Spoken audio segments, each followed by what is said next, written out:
हमारे लिए ना पानी की व्यवस्था है, ना हमारी सड़कों की व्यवस्था है, ना हमारे लिए बिजली की व्यवस्था है। हमारे घर में बच्चे तरस रहे कि बिजली आ जाए, पानी आ जाए, सुबह सुबह मोटरों से पानी खींच रहे हैं। क्या हो क्या है हमारे साथ? यानी कि जो वादे आपसे वोट लेने से पहले किए गए थे, अब उन वादों वादे किए गए थे कि वादों की झड़ी लगा दी थी हमारे साथ जी, और हमारा एक वादा पूरा नहीं हुआ। हमारे घर में हम बिस्लरी का पानी कैसे? वाकई आपका जो गुस्सा है वो बिल्कुल जायज है चेतन जी। आखिर इतने वादों की झड़ी जो लगाई थी और अब जब असल में जरूरत आ पहुंची है तो मदद करने के बजाय मुंह छिपाते घूम रहे हैं। आप लोगों ने इनसे संपर्क करने की कोशिश की है, बात करने की कोशिश की है कि वो लोग आगे आए, आपकी लड़ाई लड़े? हमारी को सुनता ही नहीं है जी, क्या कहते हैं आपको? क्या जवाब मिलता है जब उनके पास जाते हैं? किसके पास जाए? कोई कहता है उनके पास जाए, कोई कहता है हमारे बस का नहीं है, हम क्या करें, क्या करें, क्या ना करें। जिन लोगों को आपने वोट दिया है, जो इलाके के विधायक है, पार्षद है, सांसद है, कभी उनसे मिलने की कोशिश की आप लोगों ने? सबने कोशिश की, कोई नहीं मिलता है आके। चलिए शुक्रिया। तो एक कॉलर थे बेहद गुस्से में थे, उनका कहना था कि आखिर किससे जाके शिकायत कहें, सरकारी दफ्तर जाते हैं तो एक अधिकारी दूसरे के पास टरका देता है और अगर अपने ही जनप्रतिनिधि के पास पहुंचते हैं तो वो हमेशा बिजी होने का हवाला देता है या फिर कहीं छुप कर बैठा होता है। तो ऐसे में शिकायत कही जाए तो किससे कही जाए और ये जो स्थिति बनी हुई है उससे आखिर कैसे निपटा जाए, ये जो समस्या मुंह खड़ी है उसका कैसे निदान होगा, ये किसी को नहीं मालूम। तो उत्तराखंड में पानी के लिए हाहाकार मचा हुआ है, लोग प्रदर्शन कर चुके हैं। कई बार तो इस प्रदर्शन ने उग्र रूप भी ले लिया है। लोगों ने हाथों में खाली बाल्टियां और मटके लेकर प्रदर्शन किया है, ये दर्शाने के लिए कि आखिर इतनी गर्मी में इन खाली बाल्टियों का हम करें क्या, जब हमारे पास पानी ही नहीं है। हमें पानी दो, जो एक सबसे बुनियादी जरूरत है एक इंसान की। जब पानी ही नहीं है तो इंसान जीवित कैसे रहेगा। उसके बावजूद भी प्रशासन ने इन्हें नहीं सुना। ये सड़क पर भी प्रदर्शन हुआ, जाम लग गया, लोगों ने पथराव तक किया, लेकिन उसके बाद भी प्रशासन ने दिया तो सिर्फ आश्वासन, वो भी ऐसा जो कि आज तक पूरा नहीं किया गया। एक ऐसा भरोसा जिसका बार बार कत्ल किया जाता है, एक ऐसा भरोसा जो कि बार बार तोड़ दिया जाता है और भोली भाली जनता नेताओं की बातों में आके, उनके दावों में आके उन्हें वोट दे देती है और जब असल स्थिति सामने आती है तो कोई मदद को आगे नहीं आता। सूर्य प्रकाश हमारे संवाददाता टिहरी से फोन लाइन पे हैं। सूर्य, टिहरी में क्या हालत है?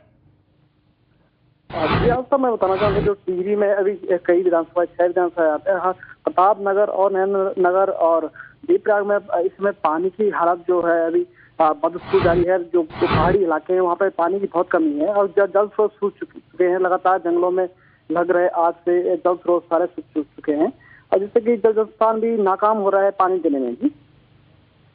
जी, इसके अलावा टिहरी की बात की जाए यहाँ पर, तो क्या यहाँ भी ऐसी समस्या देखने को मिल रही है कि जिन घरों में पानी आ भी रहा है वो गंदा पानी है या सीवेज का पानी है? क्योंकि बहुत सारे दर्शकों ने ऐसी शिकायत की है। सूर्य, निश्चित तौर पर यहाँ पे जो टिहरी में पानी आता है वो टिहरी झील के बांध से आता है और वो काफी गंदा पानी होता है। कई घरों से जोड़ा हुआ पानी है जो कि गंदगी उस पानी में है और कई लोग यहाँ पे बीमार पड़ जाते हैं, उससे स्टोन की प्रॉब्लम हो जाती है और पेट की समस्या हो जाती है। जी, निश्चित तौर पर यहाँ पे गंदा पानी आ रहा है। टिहरी की बात करें तो यहाँ पर अपनी एक झील है और इससे पहले हमारे साथ जल निगम के एक अधिकारी बात कर रहे थे, उन्होंने कहा कि वाटर लेवल काफी नीचे चला गया है। तो यहाँ वाटर टेबल की बात की जाए तो स्थिति क्या है और टिहरी की जब अपनी झील है तो यहाँ पर जल संकट क्यों?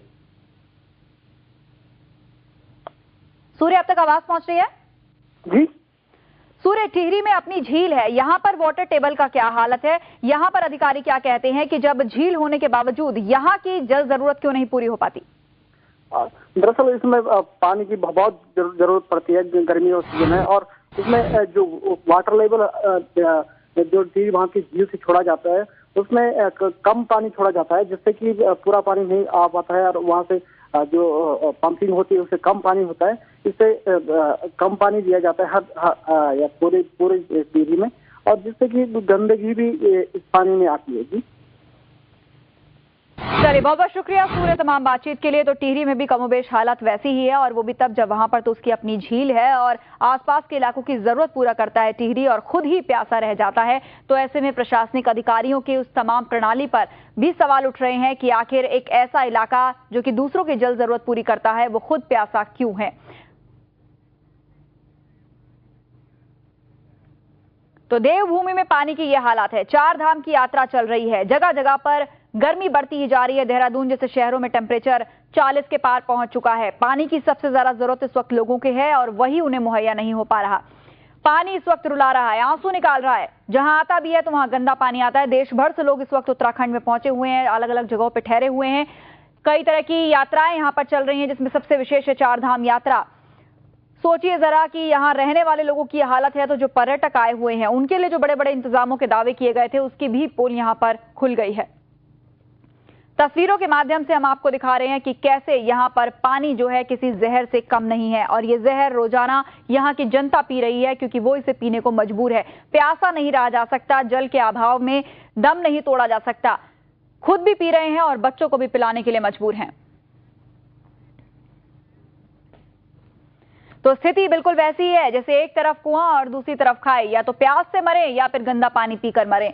तो ऐसे में गंदा पानी पीने को लोग मजबूर हैं और लगातार बीमारियों की चपेट में लोग आ रहे हैं। और उसके बावजूद जो जिला अस्पताल हैं उनके यहाँ पर भी कोई इंतजाम इस प्रकार का नहीं है कि गर्मियां पड़ते ही बीमारियां बढ़ती हैं। इस प्रकार की समस्याएं जब बहुत ज्यादा आम है, गंदे पानी पीने से लोग तरह तरह की बीमारियों का शिकार हो रहे हैं, तो जिला अस्पताल में पहले से कोई इंतजाम रखा जाए, वहां पर तैयारी पूरी हो, ताकि अचानक जब स्थिति बिगड़े तो कम से कम उसको निपटने के लिए अस्पताल प्रशासन तैयार हो। लेकिन ऐसा भी कुछ नजर नहीं आता। अस्पताल प्रशासन भी बहुत ही आराम से बैठा हुआ है। ऐसा लगता है जैसे किसी बड़े हादसे या किसी बड़ी घटना का इंतजार कर रहा है कि शायद सैकड़ों लोग एक साथ टूट पड़े बीमार होकर, तो फिर जाके हाथ पांव फुलाने की नौबत आएगी।